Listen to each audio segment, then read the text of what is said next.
is the true hammer. He is the true hammer. They said, we will hammer him to be a slave forever. They said, we will hammer him to be a slave forever. But he is the true hammer. Jeremiah 23:29. Jeremiah, the book of the Bible. Jeremiah 23 verse 29. Jesus is the true hammer that breaks things to pieces. And he's telling you and encouraging you that in Jeremiah 29, chapter 23, in Jeremiah, the book of Jeremiah, chapter 23, the whole chapter is speaking about people who lead other people astray, who decide destiny for others in a wrong way. People who mislead others and they want to lead you astray, or they led you astray. They decided to do witchcraft on you to make you not to experience your peace. They decided to devise an evil path for you.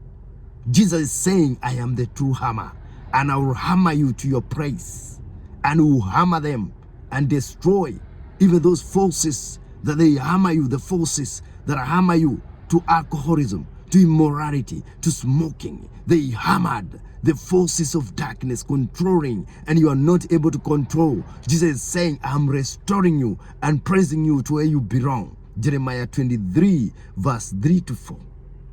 Jeremiah 23 verse 3 to 4 says, I am the one who decide. I am the one who seal my people. Those who said we will seal you to the kingdom of darkness. Those forces say we will seal you to immorality. We will seal you to alcoholism. We will control you.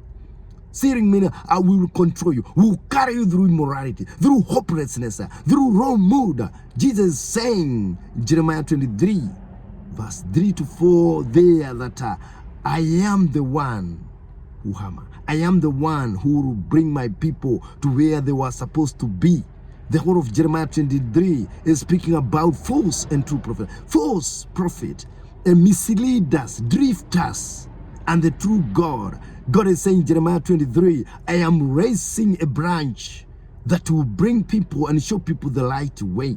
The Bible says in the book of Proverbs 16 verse 1 that they plan, they decided, but the true answer will come from God. He's the true hammer. Jeremiah 23:29, Jesus is the true hammer, and will hammer things to pieces. He's the one who decided. Proverbs 16 verse 1, Jesus is the last resort. The last resort is like when the president decides, is the last one to finalize. The chief justice, who is the overall lawmaker, decider, Jesus is the last decider. Is the auctioneer. The auctioneer is the one that hammer and say and do their final hammer to decide the price. They bet the price. When they are buying cars, when they are buying cows, when they are buying animals, when they are buying a house, when there is an auction, they auction and they say, they bet, they say this price, another they say this price, and then the auctioneer hammer and hit the hammer. If you have attended an auction and hit the hammer and say, pop, that is the price we are deciding. Jesus is saying, I am the one who hammer. I'm the true hammer. The Bible says in Jeremiah 23, at the start there were people who were supposed to lead people in the right way. But they lost the sheep of God. They scattered the sheep instead of gathering. Jesus is not a scatterer. Jesus is a gatherer. He gathers us like the chicken gather his sheep together.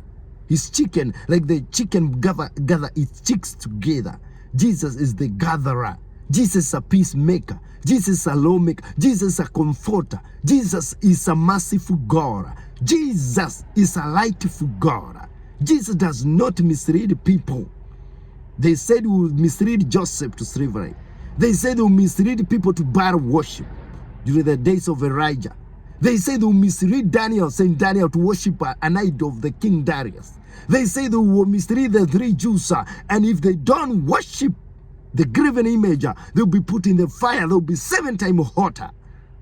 But all of them, Daniel delivered. Jesus was the true hammer. for Daniel, delivered Daniel from the lion's chest. For the 3 Jews, Jesus was the true hammer. When they put them in the fire, the 3 Jews, but they saw 4 people. Jesus went with them in the fire, and the fire did not touch them. And God said in Isaiah 43 verse 1 to 3 there that when you go through the fire, I'll go with you. When you go through the deep, great water trying to flood you, I'll go with you. The Bible says in Isaiah I think 59 verse 19 says that when the enemy coming like to you like a flood, like sweeping flood, the Spirit of Jesus will raise a standard against the flooding water. Jesus said in Isaiah 43 verse 1 to 3 there that when you go through the water, great dredge of water, He'll go with you. Deep water, He'll go with you. When you go through the fire, He'll go with you. They saw 4 people instead of 3 people. They threw 3 Jews in the fire. They saw 4 people. Jesus went to them in the fire. Jesus, the true hammer. Jeremiah 23:29. Those who decided for you. Jesus is the true decider. Proverbs 16 verse 1. Those forces, they said, will control you. Forces. You take cigarette every 5 minutes. You drink alcohol every time you are free. It's just alcohol. It acts like a source of comfort. Jesus is the true comforter. The moment you drink alcohol, after it finishes, you start yawning, and then the stress come back. Whatever made you drink alcohol, it come back to you. The house went, mortgage went, you are going through tough time, it come back. Jesus is the true comforter. Jesus is the true peace giver. That when you trust in Jesus, you will not keep going back to the same problem. Oh, when you finish alcohol, it's come back the problem. Jesus say, John 4:14, this water I give, you will never thirst again. He is a true comforter and peace and quencher, thus quencher. He's the true thus quencher.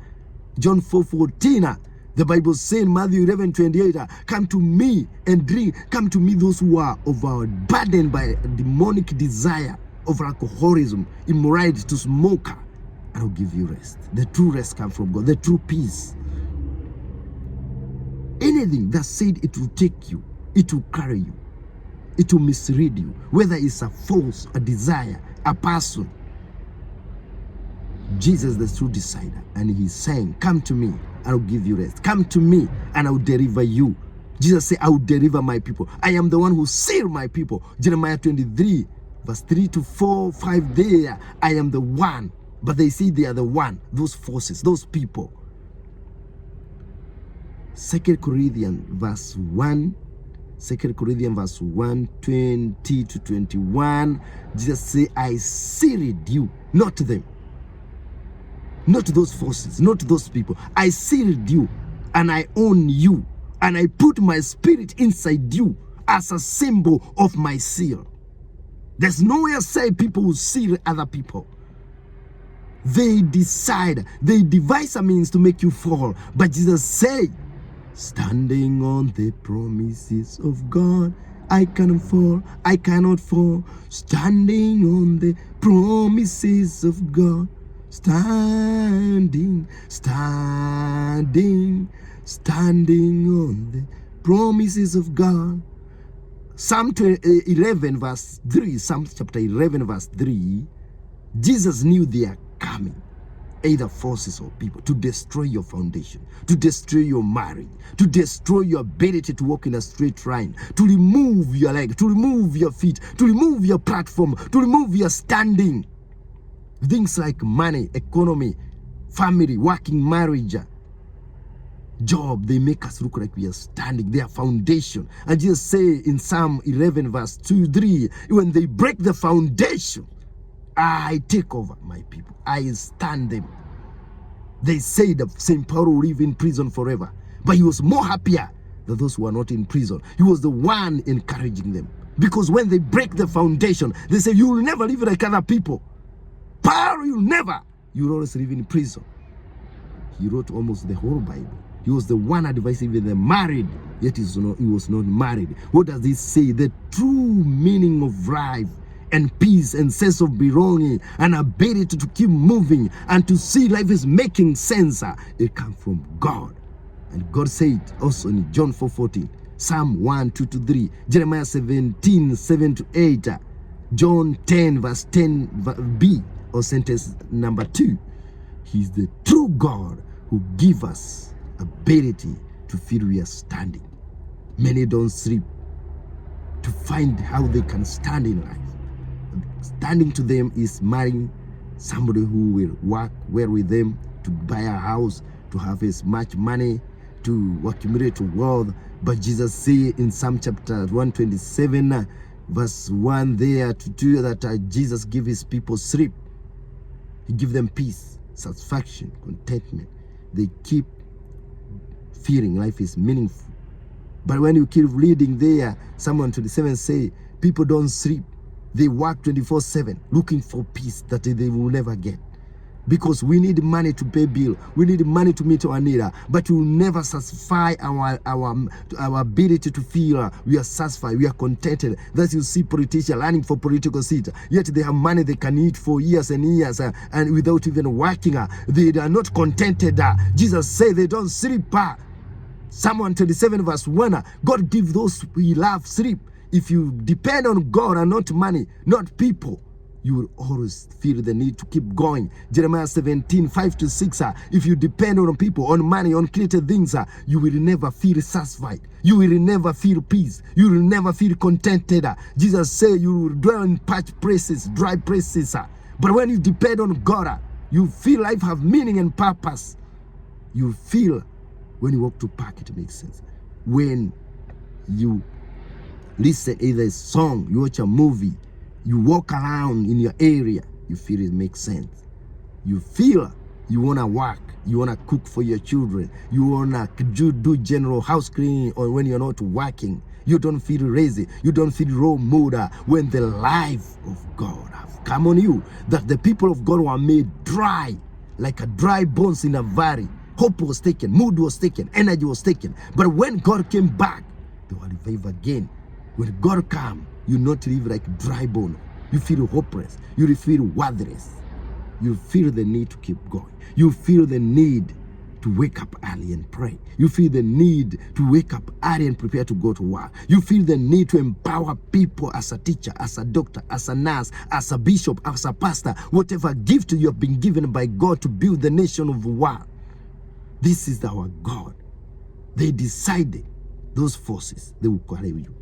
They decided those people, you worship Baal, you worship King Darius' image, that they have enough wisdom to control you. God say in Jeremiah 23, that I am the one who decide for my people. And I'm raising a branch to correct and show people the right way. And those who are misleading and making people, roasting my people will come to their pasture food, to their food, the food they were supposed to eat, the food they are supposed to be enjoying, the food of peace, joy, meaningful life, righteousness, holiness. They will bear fruit. The Bible say they will increase in number. Jeremiah 23 verse 4, they will increase in holiness, in righteousness, in ability to keep moving. They will increase, they will bear fruit of holiness, righteousness, doing lightful thing, the fruit of hope, peace, joy. This is our God. Come to Jesus if you have not received Jesus, and he'll bring you to your place of ruin. You are ruined from your peace. You are ruined from your joy. You are ruined from your career, your gift. You are a gifted pianist. You are a gifted teacher. You are a gifted in the area God have given you a gift. The Bible say in Romans 12, 6-8, everyone has a gift and talent to build people, serving, teaching, educating, teaching people the way of God, working as a doctor, working as a teacher, working as a hotelier or waiter, working in building people with the gift God has given you, breathing hope to people. God is bringing his people to their former place of reign. And he's saying, Isaiah 11 verse 11, come to me. I'm stretching my hand again to reclaim my people, to bring them back to where they are supposed to be. Jeremiah 29, 23, 29. Jesus is the true hammer, and he will hammer you to where you belong. Come to Jesus to hammer you, and you feel Life have a meaning and purpose, wearing up to heaven. May you be blessed.